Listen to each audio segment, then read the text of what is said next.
Dans un petit village africain paisible, vivait un jeune garçon nommé Kofi. Il était connu pour son sourire éclatant et sa curiosité sans fin. Ses journées étaient remplies de rires et de jeux avec ses amis, explorant les forêts et les rivières environnantes. Mais un jour, la tranquillité de leur village fut brisée par l'arrivée de rebelles armés. Les rebelles envahirent le village, semant la terreur et la destruction. Kofi, caché avec sa mère et sa petite sœur, pouvait entendre les cris et les coups de feu. Leur père avait été pris par les rebelles des mois auparavant, et ils ne savaient pas s'il était encore en vie. Ce jour-là, la mère de Kofi fut blessée en essayant de les protéger. Les rebelles, impitoyables, rassemblèrent tous les garçons du village, y compris Kofi. Ils étaient destinés à devenir des enfants soldats. Les rebelles les emmenèrent de force, les séparant de leur famille et de tout ce qu'ils connaissaient. Kofi, à peine âgé de 10 ans, était terrifié mais essayait de rester fort pour ses amis. La formation militaire était brutale. Les enfants étaient battus, affamés, et forcés à commettre des actes de violence. Kofi luttait pour ne pas perdre espoir, se remémorant les visages de sa famille et les jours heureux passés dans son village. Chaque nuit, il priait pour que quelqu'un vienne les sauver. Avec le temps, Kofi apprit à utiliser des armes et à obéir aux ordres des rebelles. Il voyait ses amis changer, devenir froids et sans émotion, mais lui refusait de perdre son humanité. Un jour, il fit la promesse de s'échapper et de retrouver sa famille. Cette promesse était la seule chose qui le maintenait en vie. Un soir, alors que les rebelles célébraient une victoire, Kofi et quelques autres enfants saisirent l'occasion de fuir. Ils coururent à travers la forêt, sans savoir où ils allaient. La peur les poussait en avant, mais ils ne pouvaient pas s'arrêter. Après des heures de course, ils trouvèrent refuge dans un village voisin. Les villageois, horrifiés par leurs histoires, les cachèrent et les soignèrent. Kofi, épuisé et traumatisé, raconta tout ce qu'il avait vécu. Les villageois décidèrent de les aider à retrouver leur famille et de dénoncer les rebelles aux autorités.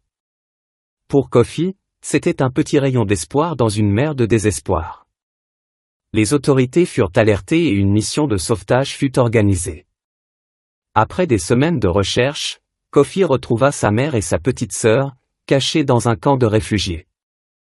Leur réunion fut bouleversante, remplie de larmes et d'étreintes. Kofi, malgré ses blessures physiques et émotionnelles, était enfin avec sa famille. La route vers la guérison fut longue et difficile. Kofi et les autres enfants rescapés reçurent des soins médicaux et psychologiques. Ils furent placés dans des programmes de réinsertion pour tenter de retrouver une vie normale. Mais les cicatrices de leur expérience resteraient à jamais gravées dans leur mémoire. Kofi reprit lentement goût à la vie. Il retourna à l'école et se fit de nouveaux amis. Il participait activement aux activités du village, déterminé à se reconstruire et à aider les autres à comprendre l'horreur qu'il avait vécue. Son sourire commençait à revenir, bien que plus réservé et marqué par la tristesse. Il se lia d'amitié avec des bénévoles travaillant dans le camp, partageant son histoire pour sensibiliser et prévenir d'autres enfants d'un sort similaire. Kofi devint un symbole de résilience et de courage pour son village et au-delà. Il utilisait sa voix pour plaider en faveur des enfants touchés par la guerre. Un jour, Kofi rencontra un journaliste qui écrivit sur son histoire. L'article attira l'attention d'organisations internationales qui offraient des ressources pour aider les enfants soldats à se réintégrer dans la société. Kofi fut invité à parler devant des assemblées, utilisant sa propre douleur pour inspirer des changements positifs.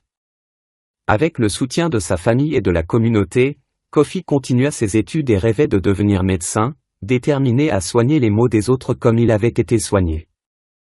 Sa mère, malgré ses blessures, restait une figure de force et de résilience, travaillant dur pour reconstruire leur foyer.